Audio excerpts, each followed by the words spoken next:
नमस्कार, आप देख रहे हैं नेक्स्ट 9 न्यूज। मैं तुषार आपके साथ। महाराष्ट्र की राजनीति में पिछले कई समय से उठापटक देखने को मिल रहा है और जिस तरीके से अब एक बार फिर से उद्धव ठाकरे ने जिस तरीके से यहाँ पर बयान दिया है, एक इंटरव्यू दिया है और उससे एक बार फिर से महाराष्ट्र की राजनीति में खलबली मचती हुई नजर आ रही है। आप सब लोग जानते ही होंगे दर्शकों, किस तरीके से एनसीपी में चीरफाड़ हुई थी, दो फाड़ हुआ था और कई विधायक जो है वो एनसीपी के अध्यक्ष जो है शरद पवार, उनका साथ छोड़कर, अजीत पवार समेत उनका साथ छोड़कर वो शिंदे गुट में शामिल हो गए थे।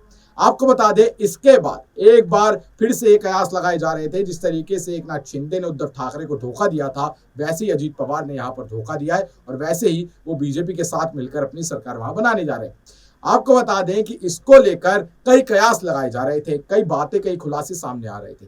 लेकिन जब ये बातें सामने आने लगी, जब ऐसी खबरें सामने आने लगी कि अजीत पवार समेत कई बागी विधायक शरद पवार से मिलने पहुंचे, उनका आशीर्वाद लिया, उनसे बातचीत की, तो तब ये देखने को मिला कि इनके बीच में इतनी ज्यादा भी कोई जो दुश्मनी है वो नहीं है। लेकिन इसी को लेकर जब उद्धव ठाकरे ने बयान दिया, इंटरव्यू दिया, तो उन्होंने क्या कहा, उनको ये चीज बिल्कुल भी पसंद नहीं आई। दर्शकों, आपको बता दें कि महाराष्ट्र में कुछ दिन पहले अजीत पवार समेत एनसीपी विधायकों ने बगावत कर शिंदे फडणवीस का साथ गठबंधन कर लिया था और राज्य सरकार को समर्थन दिया था।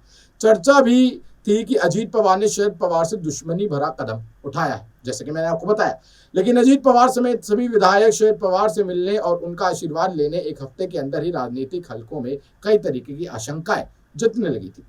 विपक्षी दलों ने अजीत पवार और शरद पवार की भूमिका पर भी आपत्ति जतानी शुरू की थी। विपक्षी दल का यह मानना था कि भाई, अगर आप अब अलग हो गए हैं तो ठीक से अलग हो जाइए। अलग होने के बाद भी आप एक दूसरे से मिल रहे हैं। बागी विधायक जो है वो चले गए हैं भारतीय जनता पार्टी के खेमे में, एक ऐसे खेमे में जिससे विपक्षी दल इस समय सबसे ज्यादा खुन्नस खाए बैठा हुआ है, उसके दल में चले गए हैं। उसके बाद फिर से शरद पवार से आकर मिल रहे हैं। तो इसको लेकर भी बड़ी जो आशंकाएं थी वो जताई गई थी।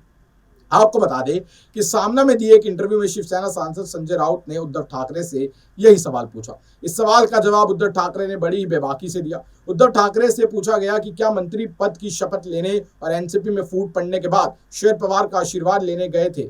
ठाकरे ने जवाब देते हुए कहा कि शिवसेना छोड़ने वाले गद्दारों की मेरे पास आने की हिम्मत नहीं हुई। जी हाँ, यहां पर उन्होंने अपने आप को एनसीपी से जोड़कर बताया। कहा कि वो गद्दार, वो जो छोड़कर गए हैं, वो शरद पवार के पास गए और लेकिन जो जिन्होंने मेरा साथ छोड़ा, जिन विधायकों ने मुझसे गद्दारी की, उनकी इतनी हिम्मत नहीं हुई और वो इतना साहस नहीं जुटा पाए कि वो मेरे पास आ पाते। ये मेरे पास नहीं आ सकते, उनमें कोई साहस नहीं है, वो मेरे स्वभाव को जानते हैं। उन्होंने ये भी कहा कि वह अच्छी तरह से जानते हैं कि शिवसेना की विचारधारा बाला साहेब ठाकरे की विचारधारा है। इसको लेकर यहाँ पर एक बहुत बड़ा बयान जो यहाँ पर इंटरव्यू में सामना पत्रिका में अपनी उद्धव ठाकरे ने दिया, इसको लेकर एनसीपी नेता शरद पवार पर निशाना कहीं ना कहीं साधते हुए यहाँ पर उद्धव ठाकरे नजर आए।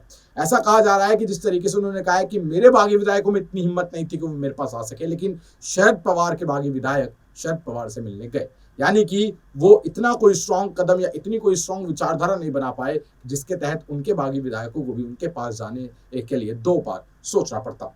उद्धव ठाकरे ने क्यों की अजीत पवार की आलोचना? जी हाँ, आपको बता दें, आलोचना इसलिए की कि जिस तरीके से एकनाथ शिंदे ने छोड़ा था और जिस तरीके से एक विचारधारा को छोड़कर दूसरी विचारधारा को जल्द से जल्द अपना लेना, ये अपने आप में एक अनस्टेबिलिटी दिखाता है, यानी कि थाली का बैंगन, कभी इधर तो कभी उधर। इसको लेकर यहाँ पर उन्होंने कहा कि वो अपने माइंडसेट पे, अपनी विचारधारा पे कायम नहीं रहे और उन्होंने एक सेकंड में अपनी विचारधारा बदल दी। इससे पता चलता है कि वो किस तरीके के पलटू इंसान है।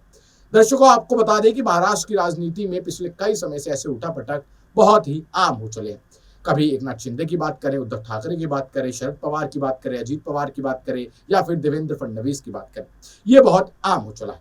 लेकिन आप अब इस बारे में क्या सोचते हैं? आपकी राय है नीचे कमेंट सेक्शन में जरूर बताएं और देखते रहें नेक्स्ट न्यूज। धन्यवाद।